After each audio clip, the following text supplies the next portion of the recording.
কখনো ভেবেছেন পৃথিবীর বুকের ভেতরে এমন একটা জায়গা আছে যেটা না থাকলে আমরা হয়তো ঠিকভাবে শ্বাসই নিতে পারতাম না? হ্যাঁ, আমি বলছি অ্যামাজন রেইন ফরেস্টের কথা। একে বলা হয় পৃথিবীর ফুসফুস। কারণ এই জঙ্গল একাই পৃথিবীর অক্সিজেনের বিশাল একটা অংশ তৈরি করে এবং বাতাস থেকে কার্বন ডাইঅক্সাইড শুষে নেয়। দক্ষিণ আমেরিকার উত্তর অংশ জুড়ে ছড়িয়ে থাকা এই জঙ্গল শুধু একটা বন নয়, এটা একটা জীবন্ত system. Brazil, Peru, Colombia, Venezuela, Ecuador, Bolivia, Guyana, Suriname আর ফ্রেঞ্চ গায়ানার ভেতর দিয়ে বিস্তৃত এই বন প্রায় 5.5 মিলিয়ন বর্গ কিলোমিটার এলাকা জুড়ে আছে। মানে বুঝতেই পারছেন, এই জঙ্গল পুরো ইউরোপের থেকেও বড়। এই জঙ্গলে বাস করে প্রায় 3 কোটির বেশি মানুষ। কেউ শহরের মতো আধুনিক জীবনে অভ্যস্ত, কেউ আবার হাজার হাজার বছর ধরে একইভাবে জঙ্গলের সাথে মিশে বেঁচে আছে। বছরে এখানে 2000 থেকে 2500 মিলিমিটার বৃষ্টি হয়। গড় তাপমাত্রা থাকে 25 থেকে 28 ডিগ্রি সেলসিয়াস।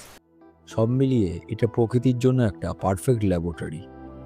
আর সবচেয়ে আশ্চর্যের বিষয় জানেন, এখানে প্রায় প্রতিদিনই নতুন নতুন প্রাণী আর উদ্ভিদের প্রজাতি আবিষ্কৃত হচ্ছে। আমাজনের সবচেয়ে বড় শক্তি হলো এর জীববৈচিত্র্য। বিজ্ঞানীরা বলেন পৃথিবীর মোট জীববৈচিত্র্যের প্রায় 10% একাই জঙ্গলেই পাওয়া যায়। এখানে আছে 40,000-এর বেশি উদ্ভিদ প্রজাতি, 3,000-এরও বেশি মিঠা জলের মাছ, 1300 প্রজাতির পাখি আর শত শত উভচর আর সরীসৃপ। জাগুয়ার দক্ষিণ আমেরিকার সবচেয়ে বড় বিড়াল, নিঃশব্দে শিকার করে, নদীতে দারুণ সাঁতার কাটে আর খাদ্য শৃঙ্খলার একদম শীর্ষে থাকে। এর এক কামড়েই শিকারের খুলি ভেঙে যেতে পারে। তারপর আছে জায়ান্ট অটার, প্রায় 1.8 মিটার লম্বা এই প্রাণী দল বেঁধে নদীতে খেলাধুলা করে। দেখলে মনে হবে খুব শান্ত, কিন্তু শিকার করার সময় তারা একেবারে ভয়ঙ্কর হয়ে ওঠে। স্লথ এই প্রাণীটার নাম শুনলেই ধীর গতির কথা মনে পড়ে। এরা দিনে 15 থেকে 20 ঘন্টা ঘুমায় আর গাছেই জীবন কাটিয়ে দেয়।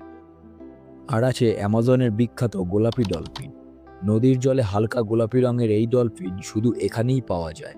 স্থানীয়দের বিশ্বাস এরা নাকি মানুষের রূপ নিতে পারে।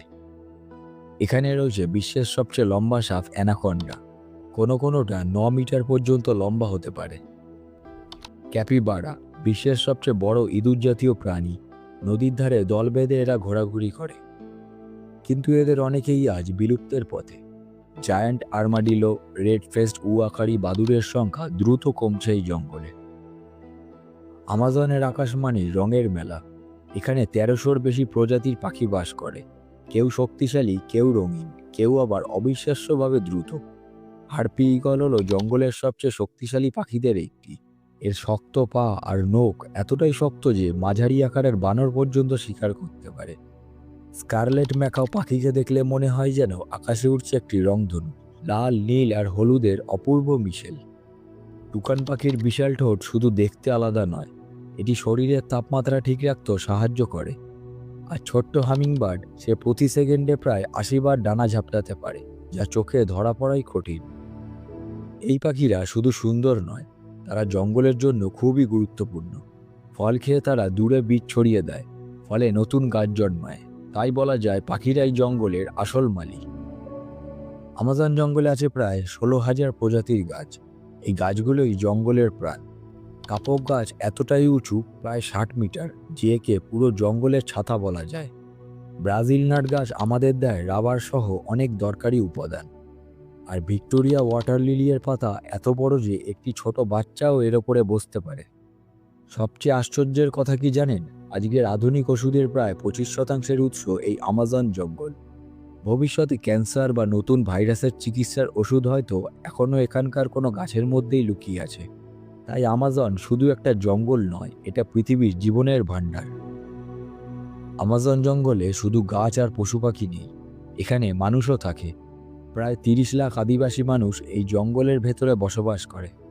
তারা 300-র বেশি ভাষায় কথা বলে। তাদের জীবন জঙ্গলের সঙ্গে জড়ানো। তারা জঙ্গল কাটে না, তারা জঙ্গলকে আপন ঘরের মতো আগলে রাখে। সবচেয়ে রহস্যময় হলো কিছু বিশেষ গোষ্ঠী। এদের বলা হয় আনকন্ট্যাক্টেড ট্রাইব। এরা বাইরের দুনিয়ার সঙ্গে কোনো যোগাযোগ রাখে না, না শহর, না আধুনিক মানুষ, কিছুই না। পৃথিবীতে এমন প্রায় 196টি গোষ্ঠী আছে। এর মধ্যে 85 থেকে 100টি শুধু আমাজনেই। জাবারি ভ্যালি এলাকায় এদের সংখ্যা সবচেয়ে বেশি। আমাজন জঙ্গলের জন্ম প্রায় 55 মিলিয়ন বছর আগে। ডাইনোসর যুগ শেষ হবার পর পৃথিবীর জলবায়ু উষ্ণ আর আর্দ্র হতে থাকে।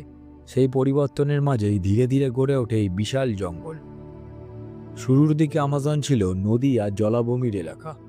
নদীর পথ বদলেছে, পাহাড় উঠেছে, বৃষ্টির সঙ্গে সঙ্গে বদলেছে পুরো পরিবেশ। আর সময়ের সঙ্গে সঙ্গে এই অঞ্চল হয়ে উঠেছে পৃথিবীর সবচেয়ে বড় রেইন ফরেস্ট। অনেক দিন ধরে মানুষ ভাবতো আমাজন নাকি মানুষের ছোঁয়া ছাড়াই বড় হয়েছে, কিন্তু সত্যিটা আলাদা। প্রায় 10 থেকে 12,000 বছর আগে মানুষ আমাজনের ভেতরে বসবাস শুরু করে। তারা জঙ্গল কাটেনি, তারা জঙ্গলের সাথে মানিয়ে বেঁচেছিল। তারা ফল ফলাতো, নদী ব্যবহার করত, আর প্রকৃতিকে দেবতার মতো সম্মান দিত। এই কারণেই শত শত বছর ধরে জঙ্গল টিকে ছিল অক্ষত অবস্থায়। পরবর্তীতে 1500 সালের পর বাইরের মানুষ আমাজনে প্রবেশ করে। তাদের কাছে জঙ্গল মানে ছিল সম্পদ, কাঠ, সোনা আর রাবার। কিন্তু তাদের সঙ্গে আসে রোগ, যে রোগের বিরুদ্ধে আদিবাসীদের কোনো প্রতিরোধ ছিল না। এর ফলেই লক্ষ লক্ষ আদিবাসী মানুষের মৃত্যু হয়, পুরো জনগোষ্ঠী হারিয়ে যায় ইতিহাস থেকে।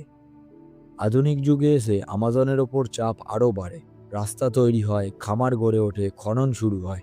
প্রতি বছর আমাজনের প্রায় 17,000 বর্গ কিলোমিটার জঙ্গল হারিয়ে যাচ্ছে। এর 80% ধ্বংস হচ্ছে গবাদি পশুপালন আর কৃষির জন্য। অনেকে অবৈধভাবে সোনা খোঁজে, সেই কাজে ব্যবহৃত মার্কুরি নদীর জলকে বিষাক্ত করে দিচ্ছে। এখানে 2019 সালে ভয়াবহ আগুন লাগে, প্রায় 9 লাখ বর্গ কিলোমিটার এলাকা পুড়ে যায়।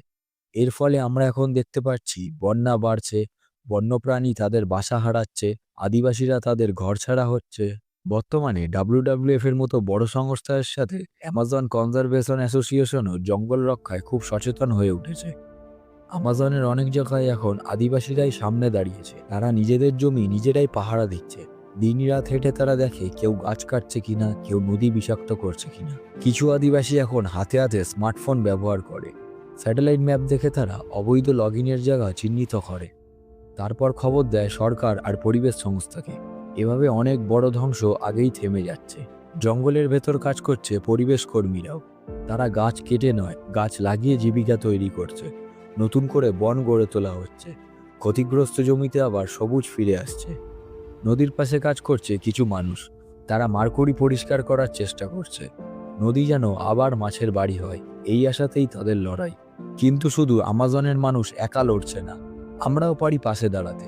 আমরা পারি সচেতন হতে, যে পণ্য জঙ্গল ধ্বংস করে সেগুলো না কিনতে। আমরা পারি কথা বলতে, আমাজনের গল্প ছড়িয়ে দিতে। কারণ যত মানুষ জানবে তত চাপ তৈরি হবে ধ্বংস থামানোর।